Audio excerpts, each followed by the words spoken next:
I passed over 80 federal medical examinations in 42 years, and not a single one of them found the blockages that nearly killed me. 80 physicals, 80 EKGs, 80 blood pressure checks, 80 blood panels. Every 6 months for my entire career, the Federal Aviation Administration certified that I was healthy enough to be responsible for the lives of 300 passengers at 35,000 feet. And the whole time, my arteries were slowly filling with plaque that would eventually stop my heart. If the most rigorous medical screening system in civilian employment could not find what was growing inside me, what makes you think your annual physical is going to find what is growing inside you? I need you to pay attention to what I am about to tell you, because it might save your life. It would have saved mine if anyone had told me this 40 years ago. But nobody did. The doctors did not know. The FAA did not know. I certainly did not know. And I almost died because of that ignorance. I was an airline pilot for 42 years, United Airlines. I started on the DC-8 in 1969 and finished on the Boeing 777 in 2011. I logged over 31,000 flight hours. I flew through thunderstorms, ice, mechanical emergencies, and passenger crises. I landed planes in crosswinds that would make your knuckles white just hearing about them. I was trusted with hundreds of lives every single day I went to work. To maintain that trust, the FAA required me to prove my health every 6 months, not once a year, like most pilots in other countries. Every 6 months. A first-class medical certificate meant blood work, urine analysis, EKG, blood pressure, vision, hearing, a complete physical examination. If anything was wrong, anything at all, I would lose my certificate and my career would be over. I never failed, not once in 42 years. My blood pressure was consistently good. My cholesterol numbers were within acceptable ranges. My EKG showed normal sinus rhythm every single time. The doctors would look at my results and tell me I was in excellent health. I believed them. Why would I not believe them? They were the experts. They had the tests. They had the data. What I did not understand, what nobody explained to me, was that the tests they were running could not see what was actually killing me. An EKG measures the electrical activity of your heart. It can detect arrhythmias, damage from previous heart attacks, and certain structural problems. What it cannot detect is plaque building up inside your coronary arteries. You can have arteries that are 80% blocked and produce a perfectly normal EKG. The electricity is flowing fine. The blood is not. A standard cholesterol panel measures the ingredients floating in your blood. LDL, HDL triglycerides. What it does not tell you is whether those ingredients are sticking to your artery walls and forming the deposits that will eventually kill you. Two people can have identical cholesterol numbers. One has clean arteries, one has severe blockages. The blood test cannot tell the difference. A blood pressure check measures the pressure in your cardiovascular system at that moment. It does not show you the damage that pressure has been doing to your artery walls over decades. It does not show you the microscopic tears where cholesterol is accumulating. A stress test, which the FAA did not even require for most of my career, measures how your heart performs under load. It can detect blockages that restrict blood flow during exercise, but it only reliably detects blockages that are 70% or greater. You can have a 60% blockage pass a stress test with flying colors, and die of a heart attack the next week when that plaque ruptures. I did not know any of this. The doctors either did not know or did not tell me. For 42 years, I walked around believing I was one of the healthiest people in America because the federal government certified me as healthy every 6 months. 14 months after I retired, I was on a golf course with 3 friends. It was a Tuesday, October. Beautiful day. Somewhere around the 14th hole, I started feeling tired. Not just regular tired, a strange kind of tired, heavy, like my body was working harder than it should have been. I also noticed a pressure in my chest. Not pain exactly, pressure, like someone had put a sandbag on my sternum. I know now that these were classic symptoms of cardiac distress. At the time, I thought I was just getting old and out of shape. I'd been retired for over a year. I was not exercising as much as I used to. I figured I'd let myself go a little, and the golf course was exposing it. So I finished the round.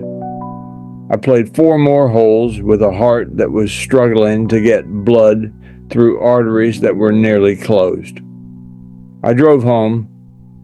I ate dinner with my wife, Patricia. I did not mention that I felt strange because I did not want to worry her over nothing. That night, around 9:30, I was standing in the kitchen getting a glass of water when everything went wrong very fast. The pressure in my chest became pain, real pain, crushing pain. My left arm went numb. I started sweating.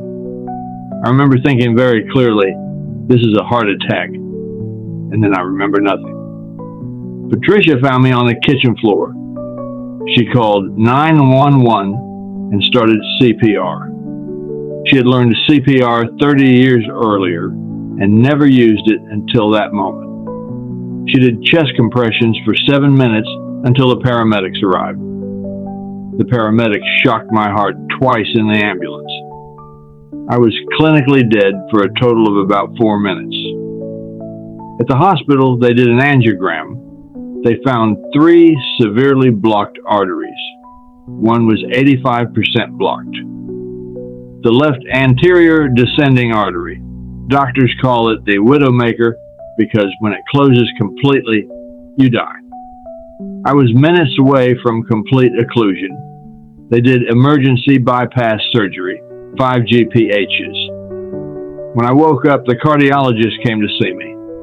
I asked him how this was possible. I told him about the FAA medicals. I told him I had passed over 80 examinations. I told him I was supposed to be healthy. He looked at me and said something I will never forget. He said, "Those tests are not designed to find this. They are designed to make sure you can do your job today. They are not designed to predict what will happen tomorrow." He told me the blockages in my arteries had been developing for at least 15 years, probably longer. The entire second half of my flying career, I had been walking around with a time bomb in my chest, and nobody knew because nobody looked. Let me explain what is actually happening inside your arteries right now, because this is what the standard tests do not show. Your arteries are lined with a smooth layer of cells called the endothelium. When that layer is healthy, blood flows past it without friction. But over time, factors like high blood pressure, high blood sugar, smoking, and even just the mechanical stress of blood flow can cause microscopic damage to that lining. Your body tries to repair the damage by sending cholesterol to the site. The cholesterol accumulates. White blood cells come to inspect. They consume the cholesterol and become foam cells. The foam cells harden. What you get is a deposit of cholesterol, calcium, and cellular debris stuck to your artery wall. This is plaque. As the plaque grows, your artery does something remarkable. It expands outward to accommodate the growth, maintaining the opening for blood flow. This is called a positive remodeling. It means you can have significant plaque buildup while your blood flows completely normally. No symptoms, no reduced performance, no warning signs. You can run marathons, you can pass stress tests, you can pass FAA medical examinations. The blood is still getting through. You feel fine. You are not fine. You just do not know it yet. The danger comes when the plaque becomes unstable. Soft plaque filled with fatty material and covered by a thin cap can rupture. When it ruptures, your body thinks there is a wound. It sends platelets to form a clot. In a matter of minutes, that clot can grow large enough to completely seal off the artery. Total blockage instant. This is why half of all men and nearly 2/3 of women who have heart disease have sudden death as their very first symptom. Not chest pain, not shortness of breath, death. They felt fine right up until the moment they did not. This is what happened to me. This is what almost happened to me on that golf course.